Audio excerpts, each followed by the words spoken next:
Husband এরকম দেখে বিয়ে করতে হবে, তাছাড়া উপায় নাই। মূলত লাগবেই। ঈদের গরম ভালোই দেখতেছি, বাট আমি আজকে ফার্স্ট টাইম আসলাম শপিংয়ে। আমি মেনলি 15 রোজার পর থেকে শপিং করি, সো এর জন্য আজকে যেহেতু 18 রোজা, সো এর জন্য আজকে আসলাম, দেখবো, কিনবো। আমার মনে হয় কালেকশন ভালো আসে আর নিউ শিপমেন্ট আসে এর জন্য। মেয়েদের তো আকর্ষণীয় থাকে ঈদে কেনার জন্য পাকিস্তানি 3 পিস, সো ওইটা ফার্স্ট দেখবো, তারপর দেখা যাক কী কিনি। আজকে যদি ড্রেস কিনি বা শু কিনি, তো এরপরে হয়তো কসমেটিক্স কেনার জন্য বের হবো, শেষ। আর বাসার সবার জন্য আছে, মানে 4-5 দিন লাগবে। হাজবেন্ড এরকম দেখে বিয়ে করতে হবে, তাছাড়া উপায় নাই। মূলত লাগবেই, হ্যাঁ।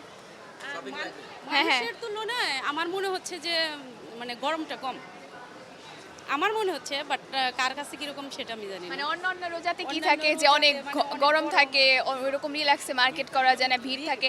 তো সেই তুলনায় এবার গরমটা অনেক কম আর মানুষের মানে ভিড়টা অনেক কমই দেখতেছি।